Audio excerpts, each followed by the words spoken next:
What's up guys, my name is Brock, you're watching The Modest Man, and today we're talking about the 2-watch collection. Okay, I rotate through about 4 or 5 watches in a given month, depending on what I'm doing, but if I had to pick just 2 watches that would have me covered for any occasion, it wouldn't be hard, it would be these 2 watches right here.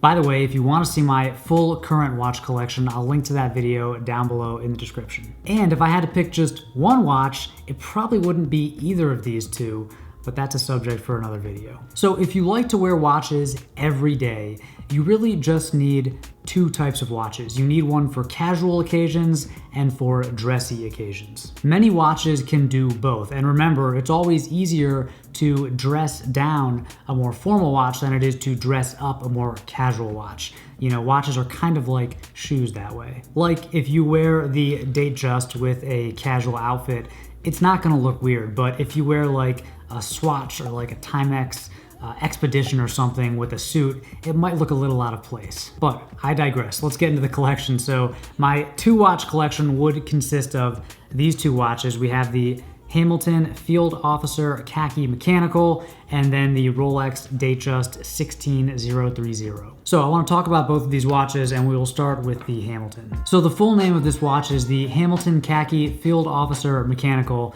That's a bit of a mouthful, so I just usually call it the Hamilton Khaki Mechanical. There's actually a newer version of this watch. It has a slightly different dial, and it doesn't have a date window. They're both cool. I kind of like the old version because I really like having a date window. So here are the specs of this watch. We've got a 38mm case diameter, 9.5mm case height, 20mm strap width or lug width.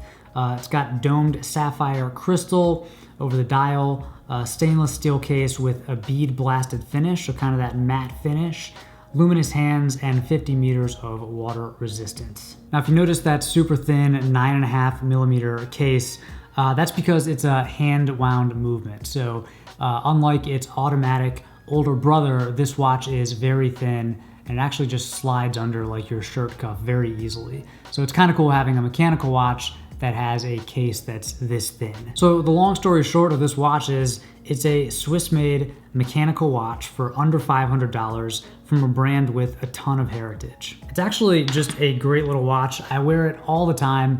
Definitely one of my best watch purchases. The only thing I don't like about it is the lug to lug is a little bit wide, unnecessarily wide in my opinion. The crown is also a little big, but that makes it really easy to wind up each morning because it's not an automatic, so you do have to wind it.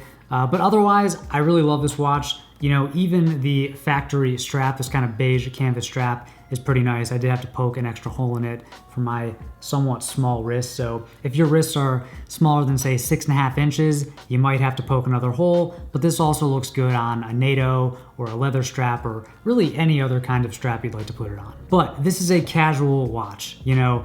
Yeah, maybe you could dress this up with like business casual, but you probably shouldn't wear a watch like this with a suit. It's a field watch, it's modeled after military watches, and it's just very casual in nature. So to complete this collection, you need a dressier watch. Enter the Rolex Datejust 16030. So this particular Rolex is from probably 1984, 1985. That makes it just a few months older than I am, which is really cool. I got it from Theo and Harris a little over a year ago. This is a 36mm case diameter, a steel case with engine turned bezel. So there's another version of the Datejust that has the white gold bezel, and you can either get that, I believe you can get that smooth, or you can get the fluted white gold bezel, which is just a slightly different look than this one. So this is the steel engine turned bezel.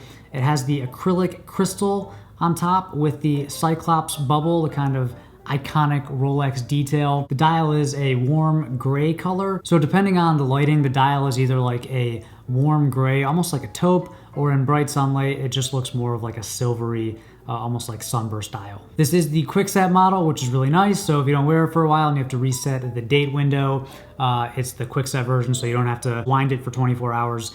To get the date to advance. Reference 16003 is the older model, and I think sometime in like the late 70s or early 80s they came out with the quickset date, and this is the reference 16030. So, you know, it's personal preference if you're gonna buy one of these.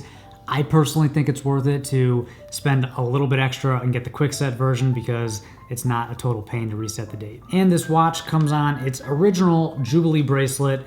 It's got plenty of stretch in it, but it's very comfy. Now, if you want more details and glamour shots for this watch, you can check out, I have a whole video about why I bought this Datejust, and I have a lot of nice B-roll and stuff in there. So if you want more info about this watch, if you're thinking about buying a vintage Datejust, definitely go check that video out. In this video, I just want to say that it's the perfect other watch in a 2-watch collection. It's the perfect dressy watch because it's not so dressy like a Cartier tank or something that you can't wear it with like jeans or even shorts and a t-shirt. It's a nice, small, universally flattering size, and it's steel, so it's a little bit sporty. It's got the water resistance, so I think for a watch that can be dressed up and it can be worn with a suit, it also looks just fine with more casual outfits. This is definitely my go-to watch when I'm wearing a suit. If I'm going to a wedding or anything like that, it slides right under the cuff of my dress shirt.